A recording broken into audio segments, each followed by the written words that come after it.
1940년대 에드먼드 힐러리라고 하는 영국의 한 청년이 세계에서 가장 높은 산인 에베레스트 산 등반에 도전을 했다가 실패를 했습니다. 그는 실패하고 산에서 내려오면서 이런 유명한 말을 남겼습니다. 산이여, 너는 더 이상 성장하지 못한다. 그러나 나는 성장할 것이다. 나의 기술도, 나의 힘도, 나의 경험도, 나의 장비도 지금보다 더 성장할 것이다. 나는 성장해서 반드시 다시 돌아온다. 그리고 기어이 너의 정상에 서고 말 것이다. 그는 그로부터 10년 후인 1953년 5월 29일 다른 2명의 동료들과 함께 인류 역사상 처음으로 에베레스트 산 등반에 성공을 합니다.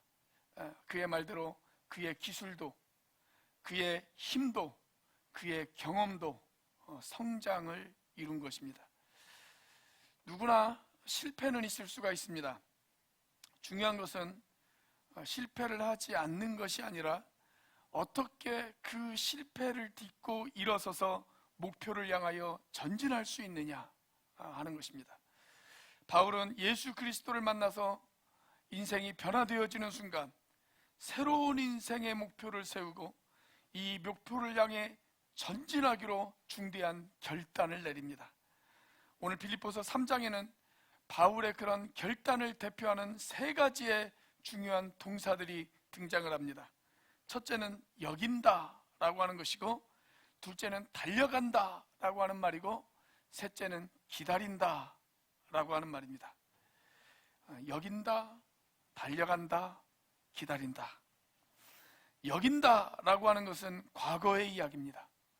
그리고 달려간다 라고 하는 것은 지금 현재의 이야기입니다. 그리고 기다린다 라고 하는 것은 미래의 이야기다 라고 이야기할 수가 있습니다. 여러분, 그렇다면 우리도 바울처럼 인생의 목표를 향해 우리가 기쁨으로 전진하기 위해서 저와 여러분들에게 필요한 결단이 있다면 그것이 무엇일까요? 첫째로 과거의 결별과 포기가 필요합니다. 우리가 기쁨으로 전진하기 위해서 가장 먼저 해야 될 것이 있다면 그것은 과거와의 결별이라고 이야기할 수가 있습니다. 이 과거와의 결별을 결단하는 대표적인 단어가 있다면 그것이 바로 여긴다라고 하는 단어입니다. 자, 13절 말씀이죠. 자, 13절 말씀을 같이 한번 읽어보겠습니다. 시작. 형제들아, 나는 아직 내가 잡은 줄로 여기지 아니하고 오직 한 일, 즉 뒤에 있는 것은 잊어버리고 앞에 있는 것을 잡으려고. 앞에 있는 것을 잡기 위해서 이미 잡은 것을 잡았다고 여기지 않고, 즉 과거의 일은 잊어버리고 앞을 향해서 달려가겠다, 그 이야기죠. 여기 등장하는 잊어버린다라고 하는 말은 내 기억 속에서 깨끗하게 지워버리겠다, 이런 말이 아닙니다. 이것은 더 이상 과거의 지배를 받지 않겠다라고 하는 말입니다. 여러분, 우리의 과거를 뒤돌아보면 잊어버리고 싶은 과거, 부끄러운 과거들이 많이 있죠.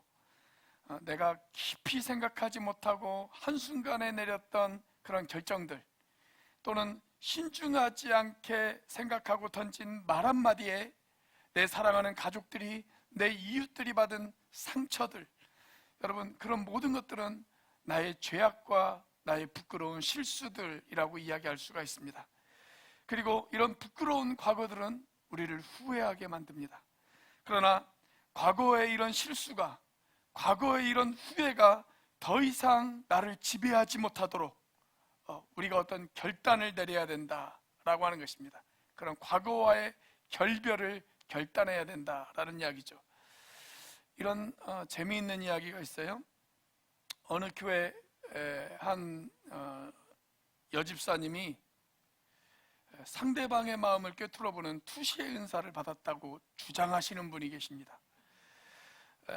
이분이 어떤 사람을 딱 쳐다보면 그 사람이 과거에 지은 죄들이 보인다는 거예요. 누구나 다 숨기고 싶은 과거가 있잖아요. 그런데 그 사람의 과거에 지은 죄가 보인다. 여러분, 그러면 그분 옆에 가까이 하려고 하는 사람이 있겠습니까? 괜히 그 사람이 싫어지고 두려워지고 무서워지고 그 사람을 피하게 되어지고 또 그 사람에게 함부로 할 수 없게 되어지죠. 그러다 보니까 이분과 같이 어울리는 사람이 아무도 없었어요. 교회 내에서 왕따 아닌 왕따가 되었습니다. 자, 그래서 그 교회 담임 목사님께서 이분의 신앙을 좀 바로잡아 주고 싶어서 이분에게 찾아가서 이런 질문을 던졌다고 그래요. 집사님이 투시의 은사를 받았다고 하는데 제가 한 10년 전에 지은 부끄러운 과거가 있습니다. 혹시 그것이 무엇인지 보이십니까? 그렇게 물어봤대요. 그랬더니 이 집사님이 아주 심각한 표정으로 한 일주일간만 기도할 수 있는 시간을 좀 달라고 그렇게 요청을 하더랍니다. 그래서 일주일 후에 목사님께서 호기심 반 두려운 반으로 그 집사님을 찾아갔습니다. 그래, 하나님께서 알려주셨나요? 뭐라고 이야기하시던가요? 그랬더니 이 집사님이 빙그레 웃으시면서 이렇게 이야기를 하더랍니다. 예, 하나님께서 그 죄악을 기억조차 하지 않으신다고 말씀하셨습니다. 정답이죠. 정답이에요. 그렇습니다, 여러분. 우리가 예수 그리스도 안에 있으면 하나님께서 더 이상 우리의 허물과 죄악을 기억조차 하지 않으십니다. 예레미야서 31장 34절에서 하나님께서는 이렇게 이야기를 하십니다. 내가 그들의 악행을 사하고 다시는 그 죄를 기억하지 아니하리라. 여러분, 우리의 과거의 죄와 허물, 우리가 그것을 다 기억하고 살면 앞을 향해서 전진할 수가 없어요. 그래서 잊어버려야 될 것은 잊어버리는 그런 마음이 필요합니다. 그런 결단이 있어야 돼요. 자, 그래서 과거의 죄와 허물도 잊어야 하지만 또 하나 잊어야 할 것이 있습니다. 그것이 뭐냐면 과거의 영광과 자랑도 잊어버려야 합니다. 자, 그래서 바울은 매우 자랑스러웠던 자신의 과거, 그 과거를 결산하기 위해서 이런 중요한 결단을 내립니다. 자, 우리가 이미 살펴본 말씀이긴 한데 7절 말씀입니다. 같이 한번 읽어보겠습니다. 시작. 그러나 무엇이든지 내게 유익하던 것을 내가 그리스도를 위하여 다 해로 여길 뿐더러. 자, 8절도 한번 같이 읽어볼까요? 시작. 또한 모든 것을 해로 여김은 내 주 그리스도 예수를 아는 지식이 가장 고상하기 때문이라. 내가 그를 위하여 모든 것을 잃어버리고 배설물로 여김은 그리스도를 얻고. 자, 7절과 8절에서 계속 반복되어지는 단어가 있어요. 그게 무슨 단어입니까? 여긴다라고 하는 단어입니다. 여긴다. 내 믿음이 자라는 진정한 영적 성숙을 위해서 과거 나의 영광과 나의 자랑이 방해가 되어진다면 그 모든 것을 해로 여기고 미련 없이 버리겠다라고 하는 것입니다.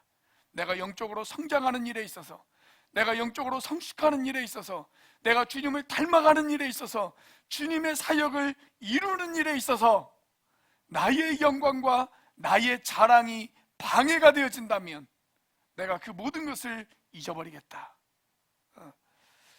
미국의 유명한 영화사 중에 월트 디즈니라고 하는 영화사가 있죠. 이 회사의 초창기에 워드 킴벨이라고 하는 이름을 가진 아주 전설적인 만화가가 그 회사 가운데 있었습니다. 그는 22살의 젊은 나이에 미술대학을 졸업하고 이 월트 디즈니에 스카웃되어져서 입사를 하게 되었습니다. 그런데 그때까지만 하더라도 만화 영화라는 것이 10분을 넘어가는 그런 작품이 없었다고 그래요. 그런데 디즈니에서 세계 최초로 1시간을 넘는 장편 만화 영화를 계획하고 있었습니다. 그것이 1937년에 개봉한 83분짜리 작품 백설공주와 일곱 난쟁이라고 하는 만화 영화였어요. 우리나라에서는 1956년에 개봉이 되어졌습니다. 자, 그런데 이 워드 킴벨이라고 하는 사람이 이 만화 영화의 한 부분을 맡았어요. 어떤 부분을 맡았냐면, 7난쟁이가 백성공주를 위해서 수프를 끓여가지고 그것을 갖다 바치는 그런 장면이었습니다. 그 장면이 4분 30초 정도 되어지는 그런 장면이었는데, 그 4분 30초를 위해서 이 사람이 무려 8개월 동안 혼신의 노력을 다해서 그림을 그리기 시작을 했습니다. 자, 그리고 드디어 8개월 만에 자기가 맡은 그림이 다 완성되어졌습니다.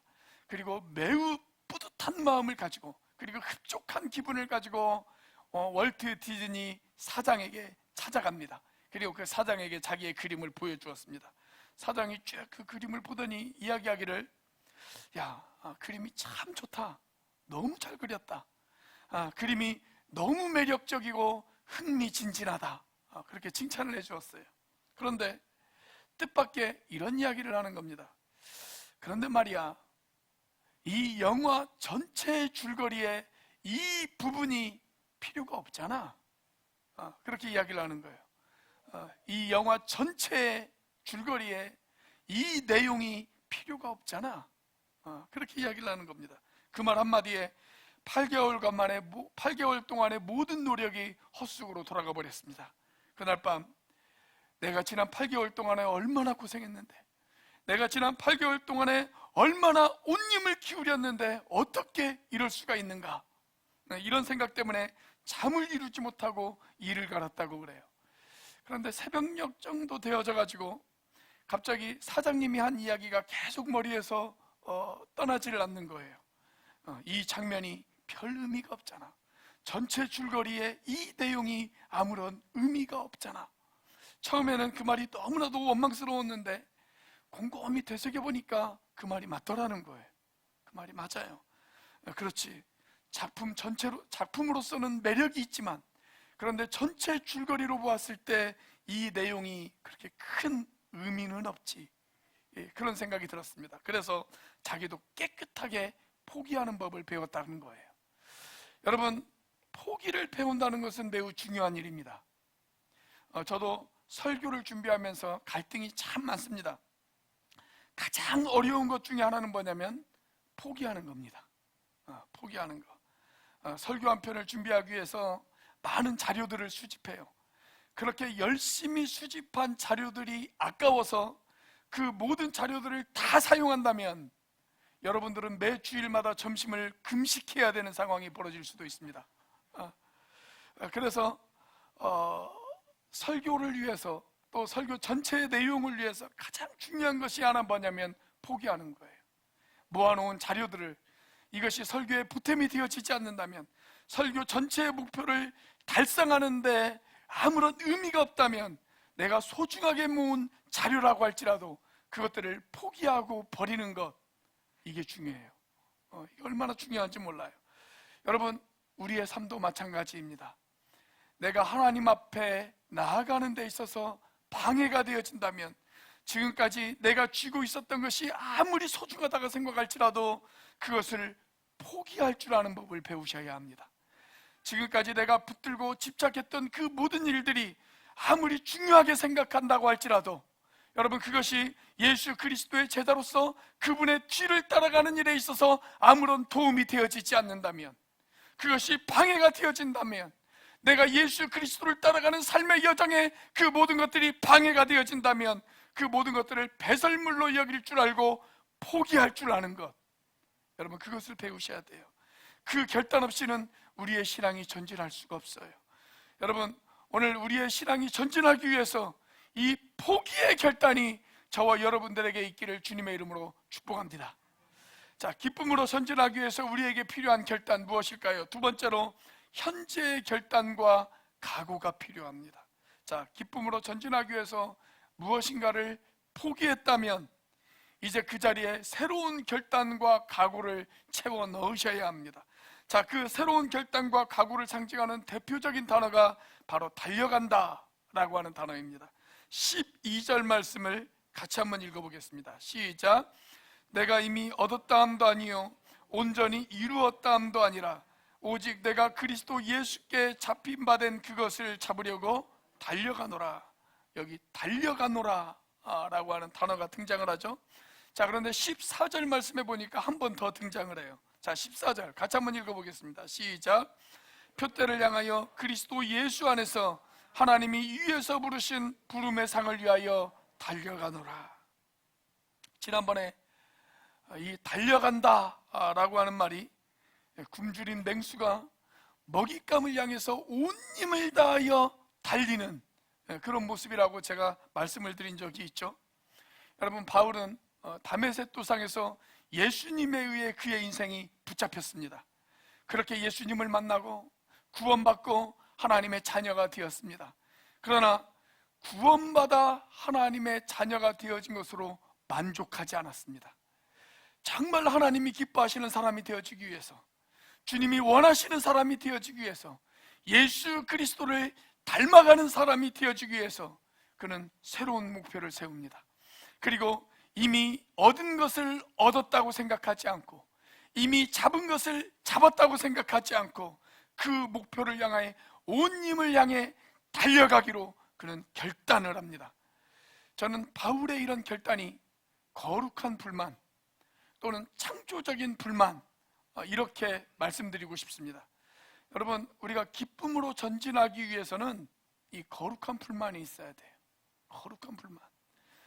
조금 전에 말씀드렸던 월트 디즈니사의 사장 월트 디즈니의 생애를 보면 이런 이야기가 있습니다. 그가 35살이 되었을 때 자기 딸들을 데리고 놀이공원에 놀러를 간 적이 있습니다. 놀이공원의 의자에 앉아서 딸들이 노는 모습을 이렇게 지켜보고 있었습니다.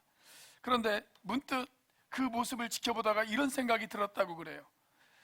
놀이공원의 놀이기구들이 너무 재미가 없다. 너무 재미가 없다. 아이들에게 더 흥미진진한 놀이기구가 없을까? 이런 불만이 생겼어요. 그리고 또 마음 한편에 이런 생각도 드는 겁니다. 공원이 왜 이리 지저분할까? 좀 더 밝고, 좀 더 깨끗하고, 좀 더 흥미진진한 그런 공원을 만들 수는 없을까? 이런 불만이 생겼어요. 이런 창조적인 불만은 그에게 창조적인 상상의 자극이 되어졌습니다. 그런 공원이 없다면 내가 그런 공원을 한번 만들어 보자, 그런 생각이 들었어요. 그리고 그런 공원을 만들기 위해서 노력하기 시작을 했습니다. 그로부터 18년 후에 미국 LA 근교에 그 꿈의 공원이 완성되어졌습니다. 그 공원 이름이 뭔지 아세요? 디즈니랜드입니다. 디즈니랜드. 이런 창조적이고 거룩한 불만은 매우 필요한 불만이죠. 오늘 저와 여러분들에게도 이런 거룩한 불만이 필요하지 않겠습니까? 어떠십니까? 여러분들은 여러분들의 신앙생활에 만족하십니까? 여러분들의 영적 수준에 만족하십니까? 주일날 한 번 왔다가 가는 것으로 여러분 만족하십니까? 내가 일주일에 한 번 예배 드리고 가는 것이 하나님께서 나를 부르신, 그리고 나를 향해서 기대하고 계시는 그 신앙생활의 전부일까? 이런 거룩한 불만이 혹시 생기지 않으세요? 주님이 나를 구원하여 하나님의 자녀로 삼으셨다면 나에게 보다 차원 높은 기대를 가지고 계시지는 않을까? 하나님께서 나를 하나님의 자녀로 삼으시고 나를 이 복음을 위하여 하나님께서 나를 부르셨다면 내가 주일날 한번 교회 나와서 예배 드리는 거, 이것만으로 내 신앙이 과연 만족을 누릴 수가 있단 말인가? 여러분, 이런 거룩한 불만이 생기지 않으십니까? 여러분, 더 차원 높은 기대가 있지 않겠어요? 이것이 내 신앙생활의 전부가 아닐 텐데, 하나님께서 나를 부르신 더 차원 높은 목적과 이유가 있을 텐데, 여러분, 이런 거룩한 불만이 저와 여러분들 가운데 있기를 원합니다. 바울에게는 그런 불만이 있었어요. 그런 거룩한 불만이 있었어요. 그래서 내가 이미 붙잡은 것을 붙잡았다고 생각하지 않고, 내가 이미 얻은 것을 얻었다고 생각하지 않고, 거기에서 만족하지 않고 그는 새로운 목표를 세웁니다. 그리고 이렇게 고백합니다. 형제들이여, 나는 내가 붙잡은 것을 붙잡았다고 생각하지 않습니다. 내가 이룬 것을 이루었다고 생각하지 않습니다. 내가 얻은 것을 얻었다고 생각하지 않습니다. 나는 새로운 목표를 세웠습니다. 그리고 그리스도 예수 안에서 하나님이 부르신 그 부름의 상을 위하여 나는 달려갈 것입니다. 그 표대를 향하여 나는 달려갈 것입니다. 사랑하는 여러분, 우리에게도 이런 거룩한 불만, 이런 창조적인 불만, 그런 불만이 있기를 원합니다. 그래서 현재 내 신앙 수준에 만족하지 않고 새로운 표대를 향하여 달려갈 수 있는 저와 여러분들이 되시기를 주님의 이름으로 축복합니다. 자, 기쁨으로 전진하기 위하여 우리에게 필요한 결단이 있다면 무엇일까요? 마지막 세 번째로 미래의 소망과 열망이 있어야 합니다. 우리의 인생이 기쁨으로 전진하기 위해서는 첫 번째로 과거와의 결별이 있어야 돼요. 나의 실수, 나의 영광, 그 일이 복음을 위하여 방해가 되어진다면 모든 것을 버릴 수 있는 그런 결별이 있어야 합니다.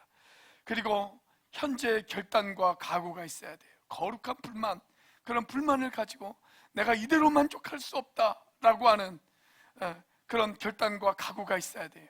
자, 그렇다면 이제 우리에게 필요한 것이 또 하나 있습니다. 그게 뭐냐면 미래의 소망과 열망이에요. 미래의 소망과 열망. 자, 미래의 소망과 열망을 대표하는 중요한 단어가 바로 기다린다 라고 하는 단어입니다. 20절 말씀입니다. 자, 같이 한번 읽어보겠습니다. 시작. 그러나 우리의 시민권은 하늘에 있는지라 거기로부터 구원하는 자 곧 주 예수 그리스도를 기다리노니. 자, 바울이 예수님을 간절히 기다리는 이유가 있었어요. 예수님을 기다리는 이유. 자, 그 이유가 21절에 등장합니다. 21절 말씀을 같이 한번 읽어보겠습니다. 시작. 그는 만물을 자기에게 복종하게 하실 수 있는 자의 역사로 우리의 낮은 몸을 자기 영광의 몸의 형체와 같이 변하게 하시리라. 자, 20절과 21절 말씀이 어떤 말씀이냐면 이런 말이에요. 나는 구원받았고 주님이 나에게 주신 인생의 새로운 목표, 그 새로운 표대를 향하여 나는 달려가고 있습니다. 내가 그 표대를 향하여 달리다 보면 언젠가 주님께서 오실 그날에, 언젠가 주님 앞에 서게 되어질 그날에 주님께서 나를 거룩한 존재로, 영광스러운 존재로 나를 만들어 주실 것입니다. 나는 그 주님을 기다리고 있습니다. 그 이야기예요. 그 이야기. 자, 그런데 여기 등장하는 기다린다라고 하는 말은 아무것도 안 하면서 그냥 마냥 기다리는 것, 그것을 의미하지 않습니다. 이 기다림은 표대를 향하여 달려가는 노력이 있는 기다림이에요. 노력이 있는 기다림. 그런데 이런 자기 노력 없이 마냥 기다리기만 하는 사람들도 있었어요. 그 사람들이 바로 무율법주의자들입니다. 무율법주의자들. 여러분, 율법주의자들도 잘못된 것이지만 그들 못지않게 잘못된 사람들이 누구냐면 무율법주의자들입니다.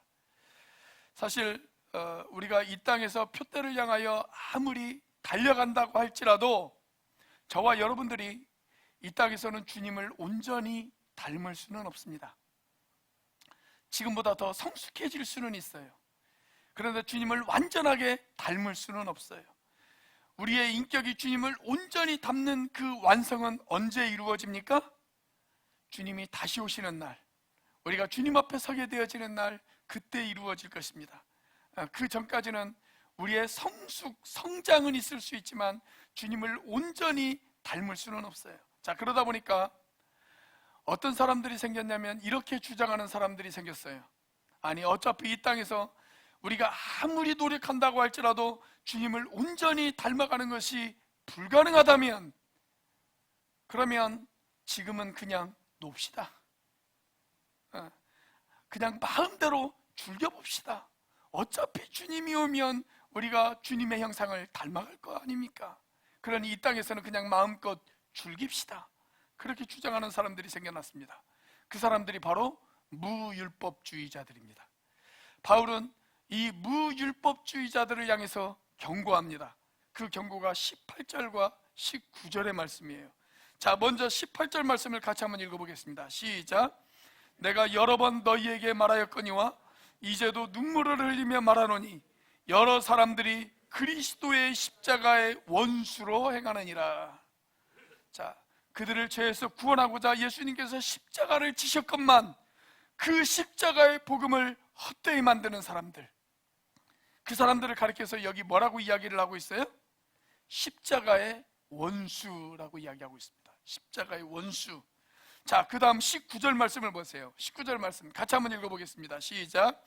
그들의 마침은 멸망이요 그들의 신은 배요, 그 영광은 그들의 부끄러움에 있고 땅의 일을 생각하는 자라. 그들은 사실 하나님을 믿는다고 하지만, 그들이 예수님을 믿는다고 하지만 사실은 자기의 욕심과 쾌락을 우상으로 여기고 그것들을 섬기는 사람들입니다. 그렇게 이야기하고 있는 거예요. 물론 우리가 주님 앞에 서는 날 우리의 인격이 완전해질 것입니다. 이 땅에서는 주님을 완전히 닮아갈 수 없는 것이 사실입니다. 그런데 내가 주님 앞에 서는 날, 내가 주님 앞에 완전해질 것을 간절히 기대한다면, 여러분, 그날을 준비하면서 지금부터 노력하지 않겠어요? 내가 거룩해지기 위해, 내가 그날 하나님 앞에 부끄러움 없이 서기 위해, 주님 앞에 부끄러움 없이 서기 위해 지금부터 거룩해지려고 노력해야 되지 않겠습니까? 제가 이런 예를 한번 들어보겠습니다. 자, 예비 신랑과 예비 신부가 있어요. 두 사람이 결혼 날짜를 잡았어요. 그런데 두 사람이 그 결혼 날짜를 잡고 그 결혼 날짜가 다가올 것을 기다립니다. 그런데 기다리면서 이 두 사람이 아무것도 안 할까요? 아니죠. 그 날을 기다리면서 준비합니다. 그들이 살 집을 장만합니다. 혼숙감을 준비합니다. 그리고 결혼식에 많은 사람들이 찾아와서 아름답고 축복된 잔치가 되어질 수 있도록 모든 것을 준비하기 시작을 합니다. 무엇보다 자기 자신을 준비합니다. 신부는 신랑 앞에 서는 날 아름답고 사랑스러운 신부가 되어지기 위하여 자기를 준비하고 단장합니다. 신랑은 신부 앞에 서는 날 멋지고 자랑스러운 신랑이 되어지기 위하여 자신을 가꾸고 준비합니다. 여러분, 그렇다면 저와 여러분들이 주님 앞에 서는 날 흠과 티가 없는 주님 앞에 아름다운 신부가 되어지기 위해서 지금부터 나를 준비하고 나를 단장하는 작업이 필요하지 않겠어요? 그러기 때문에 이 기다린다라고 하는 말은 아무것도 안 하고 마냥 기다리는 것이 아니라 내가 그날을 사모하며 주님 앞에 서게 되어질 그날을 사모하며 나를 가꾸고 나를 단장하며 지금보다 더 거룩해지려고, 지금보다 더 주님 앞에 부끄러움이 없는 모습으로 서려고 노력하며 나를 가꾸는 그런 작업을 말하는 것입니다. 비록 그 과정에서 시행착오는 있을 수 있어요. 내가 주님 앞에 거룩한 모습으로 서기 위해서, 내가 주님 앞에 흠없는 모습으로 서기 위해서 열심히 주의 일을 하다가 시행착오가 있을 수 있죠.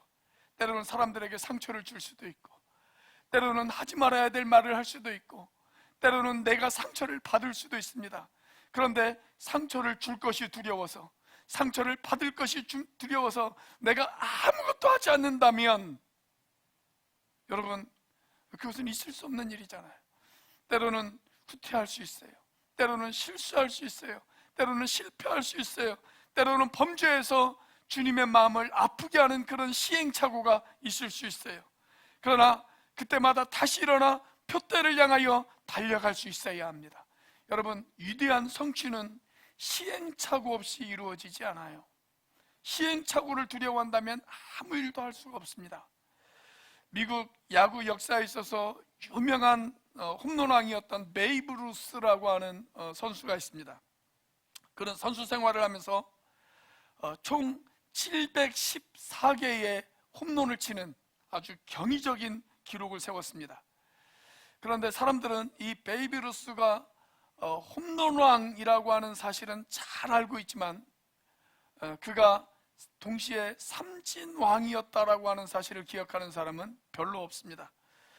그는 무려 1330개의 스트라이크 삼진아웃을 당했습니다. 그런데 그가 삼진아웃을 두려워했다면 그는 절대 홈런왕이 되어질 수가 없었을 것입니다. 핸델이 그 유명한 메시아라고 하는 교향곡을 작곡할 때, 그때 사실 이 핸델은 그의 인생에서 가장 비참한 때였습니다. 최악의 상태였어요. 건강도 안 좋았습니다. 경제적으로도 너무 가난했습니다.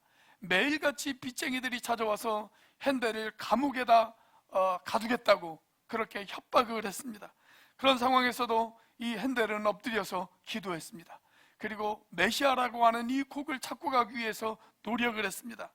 당시의 상황을 핸델은 이렇게 이야기를 합니다. 그때 나에게는 오직 하나의 열망밖에 없었습니다. 위대한 음악을 만들어서 나의 사랑하는 주님 앞에 드리고 싶은 열망, 그리고 이 음악을 후대에 남기고 싶은 열망, 그 열망밖에 없었습니다. 그 열망을 가지고 주님 앞에 엎드렸습니다. 그렇게 이야기를 합니다. 사랑하는 형제자매 여러분, 우리 인생이 끝나는 날, 내 인생을 아름다운 작품으로 주님 앞에 드리기 위한 그런 열망이 저와 여러분들 가운데 있습니까? 그렇다면 나를 구원하신 그 주님 앞에 내 인생이 아름다운 작품이 되어 드려지기 위해서 오늘 나를 단장해야 하지 않을까요? 뿐만이 아니라 내 사랑하는 자녀들에게, 사랑하는 아들아, 사랑하는 딸아, 이 아빠도 이 엄마도 인생의 과정에서 이런 시행착오들이 있었단다. 그러나 그 실수를 극복하고 그 시행착오를 극복하고 다시 일어나 표대를 향하여 달려갈 수 있었단다. 내 사랑하는 주님을 기쁨으로 그분 앞에 나를 드리기 위해서 나는 이런 시행착오를 극복하고 내가 다시 달려갈 수 있었단다. 여러분, 이런 자랑스러운 모습을 남겨야 되지 않겠습니까? 그렇다면 그 일을 위해서 우리가 해야 될 것이 무엇일까요? 내가 과거 저질렀던 나의 실수와 나의 연약함들, 그 모든 것들을 결별하고, 그리고 현재 주님이 나에게 주신 새로운 표대를 바라보며 새롭게 결단하고, 그리고 미래 주님께서 영광스럽게 나를 세워주실 그 모습을 열망하고 소망하면서 오늘 저와 여러분들이 표대를 향하여 달려갈 수 있는 저와 여러분들이 되시기를 주님의 이름으로 축복합니다. 기도하시겠습니다.